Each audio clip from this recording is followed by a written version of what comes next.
Hello বন্ধুরা, সবাই কেমন আছো? আশা করছি ভালো আছো। তো আজকের পাঠ হলো শ্রীমদ্ ভগবদ গীতার ২য় অধ্যায়ের ১৯তম শ্লোক।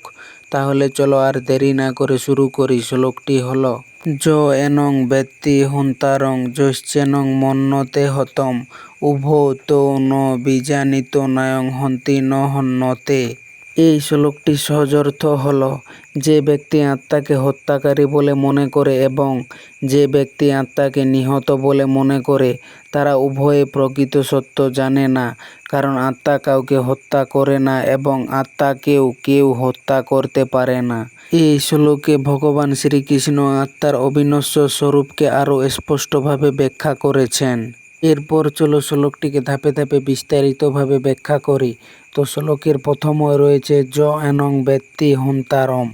এর মানে হলো, যে ব্যক্তি আত্মাকে হত্যাকারী বলে মনে করে। এর তাৎপর্যটি হলো, অনেকে মনে করেন আমি এই মানুষটিকে হত্যা করছি, কিন্তু ভগবান বলছেন আত্মা কখনো কাউকে হত্যা করে না। হত্যা ঘটে শরীরের স্তরে, আত্মার স্তরে নয়।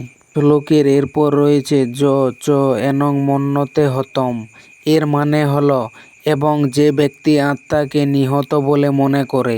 এর তাৎপর্যটি হলো, যখন কেউ মারা যায় আমরা বলি তিনি মারা গেছেন, কিন্তু গীতার দৃষ্টিতে দেহ মারা যায়, আত্মা নয়। আত্মা কেবল এক দেহ ত্যাগ করে অন্য দেহ গ্রহণ করে। শ্লোকের এরপর রয়েছে উভো তো ন বীজানিত। এর মানে হলো, এই দুই ব্যক্তি প্রকৃত সত্য জানে না। এর তাৎপর্যটি হলো, যিনি ভাবেন আমি আত্মাকে হত্যা করছি অথবা আত্মা মারা গেছে, তারা উভয় ব্যক্তি আত্মার প্রকৃত স্বরূপ সম্পর্কে অজ্ঞ, কারণ আত্মা জন্ম মৃত্যুর অতীত। শ্লোকের এরপর রয়েছে ন অয়ং হন্তি। এর মানে হলো, আত্মা কাউকে হত্যা করে না। এর তাৎপর্যটি হলো, আত্মা চৈতন্যময় ও নির্লিপ্ত। সে নিজে কোনো কর্ম করে না। কর্ম হয় দেহ, মন, ইন্দ্রিয় এই উপকরণগুলির মাধ্যমে। আত্মা কেবল তাদের সাক্ষী। শ্লোকের সবশেষে রয়েছে ন হন্যতে।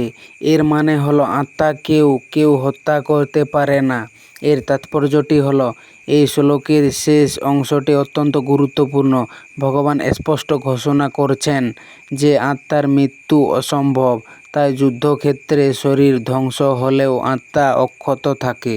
শ্লোকটিতে অর্জুনের মোহ ঘোচানোর জন্য ভগবান বললেন, তুমি তাদের শরীরের বিনাশ দেখতে পাচ্ছ, কিন্তু আত্মাকে হত্যা করা তোমার পক্ষে সম্ভব নয়। তাই আত্মার দৃষ্টিতে কাউকে তুমি হত্যা করছো না। তবে এর অর্থ এই নয় যে মানুষ ইচ্ছেমতো সহিংসতা করতে পারে। এখানে ভগবান ধর্মযুদ্ধের প্রসঙ্গে অর্জুনকে তার ন্যায়সঙ্গত কর্তব্য পালনের শিক্ষা দিচ্ছেন।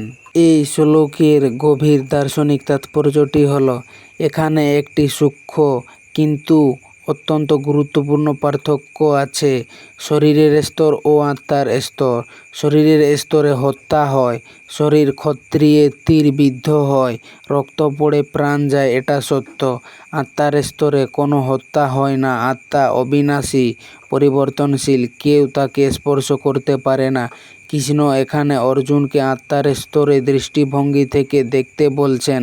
তাহলে কি হত্যা করা ঠিক?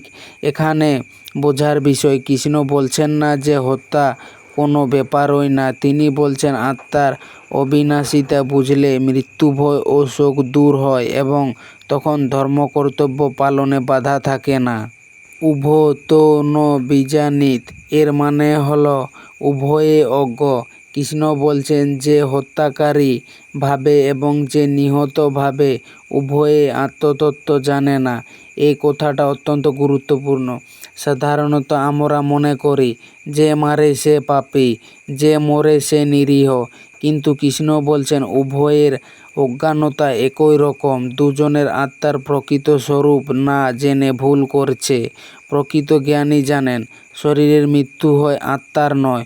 অর্জুন বলেছিলেন, যুদ্ধে আমি এ মহানুভব গুরুদের হত্যা করব, এটা পাপ। কৃষ্ণ এখন বলছেন, তুমি যদি মনে করো তুমি হত্যা করবে বা তারা নিহত হবে।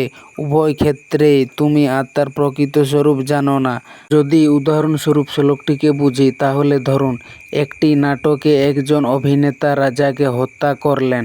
দর্শকরা কাঁদছেন, কিন্তু মঞ্চের পর্দা নামার পরে রাজার অভিনেতা উঠে চলে গেলেন, কারণ সে মরেনি। আত্মার দৃষ্টিতে জীবনও এই রকম। শরীর হলো চরিত্র, আত্মা হলো অভিনেতা।